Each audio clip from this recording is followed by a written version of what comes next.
आज हम डिस्कस करेंगे कैपिटल अकाउंट के बारे में, पार्टनर्स कैपिटल अकाउंट के बारे में। पार्टनर्स कैपिटल अकाउंट को दो तरीके से मेंटेन किया जा सकता है। Partners capital can be fixed और partners capital can be fluctuating. अब फिक्स्ड कैपिटल और फ्लक्चुएटिंग कैपिटल का क्या मतलब है? आपने देखा होगा, हमने जब कैपिटल अकाउंट बनाया तो हमने कैपिटल अकाउंट के क्वेश्चन नहीं करे, मैंने आपको फॉर्मेट बनवा दिया था, जनरल एंट्री थ्रू पोस्टिंग करवा दी थी। तो हम कैपिटल दिखा रहे हैं, उसमें इंटरेस्ट ऑन कैपिटल, सैलरी आप देख सकते हैं अभी ओपन करके उसे, सैलरी दिखा रहे हैं, कमीशन दिखा रहे हैं और प्रॉफिट दिखाएंगे, ड्राइंग्स दिखाएंगे और बैलेंस कर लेंगे। अब ऐसा करने के बाद जितनी ओपनिंग बैलेंस होगा उतना तो क्लोजिंग बैलेंस आ ही नहीं सकता। हर साल ओपनिंग बैलेंस और क्लोजिंग बैलेंस अलग अलग आएगा, क्योंकि हर साल इंटरेस्ट अलग होगा, प्रॉफिट अलग होगा, ड्राइंग्स अलग होंगी, तो हर साल ओपनिंग और क्लोजिंग बैलेंस सेम आ ही नहीं सकता है। तो ऐसी कैपिटल को बोलते हैं फ्लक्चुएटिंग, जो हर साल चेंज हो रही है। फिक्स का मतलब हुआ कि हर साल वो सेम है। अब सेम कैसे रहेगी? क्या प्रॉफिट नहीं होगा? क्या हम इंटरेस्ट में कैपिटल नहीं देंगे? क्या ड्राइंग्स नहीं होंगी? ये सब चीजें तो होंगी। लेकिन अगर पार्टनर्स चाहें कि वो अपनी कैपिटल वही रखना चाहते हैं जो जितनी उन्होंने कंट्रीब्यूट करी थी for purpose of understanding it, ताकि आज 10 साल बाद भी कोई पूछे कि कितनी कैपिटल कंट्रीब्यूट करी थी, तो अब 10 साल पुराने अकाउंट नहीं खोलो, अब कैपिटल अकाउंट खोलो, उसमें लिखा है कितनी कैपिटल है, लेकिन बाकी ट्रांजेक्शन का क्या? ऐसे में हम दो अकाउंट मेंटेन करते हैं जब कैपिटल फिक्स होती है। कैपिटल से रिलेटेड ट्रांजेक्शन कैपिटल अकाउंट में दिखाई जाती है और बाकी ट्रांजेक्शन को करंट अकाउंट में दिखा दिया जाता है। जैसे लास्ट ईयर हम डेप्रिसिएशन में भी करते थे कि जब हम चाहते हैं कि एसेट की वैल्यू चेंज ना हो तो हम दो अकाउंट मेंटेन करते थे। तो यहाँ पर भी दो अकाउंट मेंटेन किए जाएंगे, एक कैपिटल अकाउंट और एक करंट अकाउंट। तो कैपिटल अकाउंट में क्या चीजें दिखाई जाएंगी? कैपिटल अकाउंट में सिर्फ कैपिटल दिखाई जाएगी और उसको कोशिश किया जाएगा कि वो चेंज ना हो।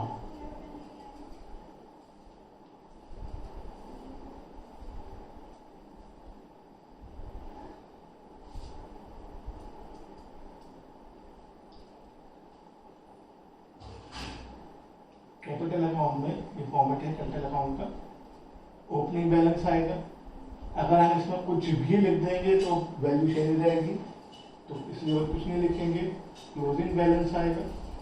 लेकिन ऐसा हो सकता है कि पार्टनर्स खुद अपनी कैपिटल को बढ़ाना या कम करना चाहे, तो अगर वो बढ़ाना चाहेंगे तो और कैपिटल कंट्रीब्यूट करेंगे, तो बाय कैश अकाउंट या बाय बैंक अकाउंट आ जाएगा। और जब वो कैपिटल को कम करना चाहेंगे तो कैपिटल विड्रॉ कर लेंगे। आपको मैंने इन दोनों का मतलब बताया, ड्रॉइंग्स में कैपिटल विड्रॉ कर लेंगे तो टू बैंक आ जाएगा। ये तो कैपिटल अकाउंट जब फिक्स हो, तो यहाँ पर फिक्स्ड वर्ड भी लिखा जाएगा ताकि देखने वाले को पता हो कि कैपिटल फिक्स है। उसके अलावा ये बात आपसे थ्योरी में भी पूछी जाती है, अगर पूछा जाता है तो डेबिट साइड में क्या क्या आएगा, तो अगर आप टू बैंक और टू बैलेंस रिटर्न लिख के आ जाएंगे तो आपको कोई मार्क्स नहीं मिलेगा। अगर आपसे पूछा जाए कि फिक्स पार्टनर्स कैपिटल अकाउंट की डेबिट साइड में क्या क्या आता है, तो आपका जवाब होगा कैपिटल विथड्रॉन, ड्रॉइंग लिखोगे 0 मार्क्स मिलेंगे। And closing balance, credit side में क्या क्या आता है? इसमें भी दो चीजें हैं, opening balance and capital introduce या इन्वेस्टेड, जो चाहे लिखो। तो ये आपसे थ्योरी के लिए ये जवाब है, न्यूमेरिकली तो आपको बता ही दिया। अब करंट अकाउंट में क्या आएगा? वो बाकी सारी चीजें जो हम कैपिटल अकाउंट में लिखना चाह रहे थे और हम क्योंकि फिक्स कैपिटल अकाउंट में नहीं लिख रहे हैं, तो वो पार्टनर्स करंट अकाउंट में आ जाएगी।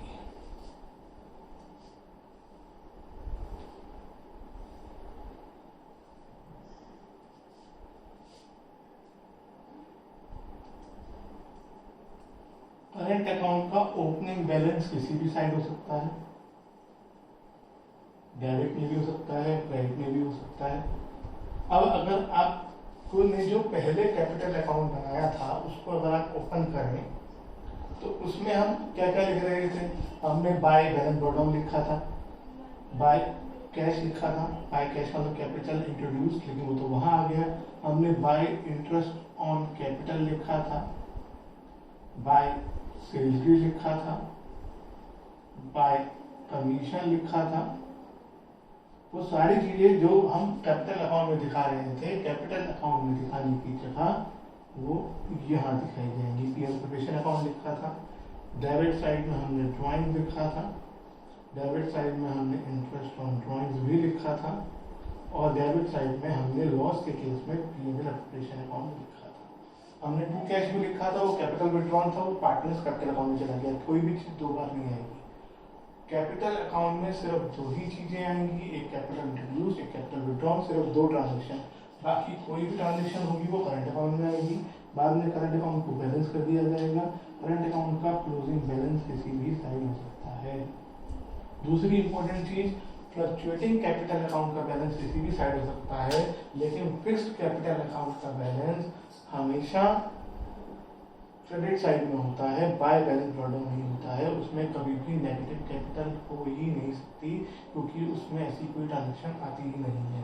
तो जब कैपिटल अकाउंट फिक्स होते हैं तो दो अकाउंट बना दिए जाते हैं, एक को कैपिटल अकाउंट कहा जाता है, एक को पार्टनर्स करंट अकाउंट कहा जाता है।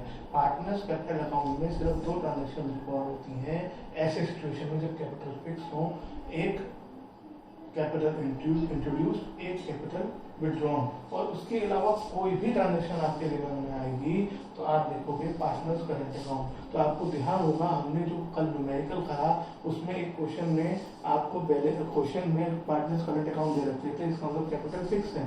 इसलिए जब प्रॉफिट बांटने की हमने एंट्री करी तो उसमें 2A's current account, 2B's current account, 2C's current account लिखा, क्योंकि जितनी भी ट्रांजेक्शन होगी वो करंट अकाउंट में होंगी। अगर पार्टनर्स कैपिटल फिक्स नहीं होते तो वहाँ पे 2A's capital account, 2B's capital account, 2C's capital account आता है।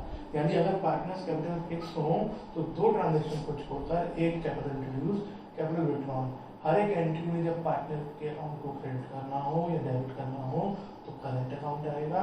और अगर कैपिटल फ्लक्चुएटिंग हो तो हर एंट्री में कैपिटल अकाउंट आएगा। लेकिन जब कैपिटल फिक्स हो तो इस चीज का ध्यान रखना है।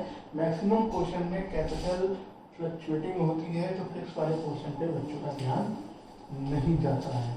तो ये बहुत इंपॉर्टेंट टॉपिक है। हमने फ्लक्चुएटिंग के बारे में आपको अलग से नहीं बता रहा हूँ, आपके पास जो नजर बना हुआ है वो फ्लक्चुएटिंग का ही है।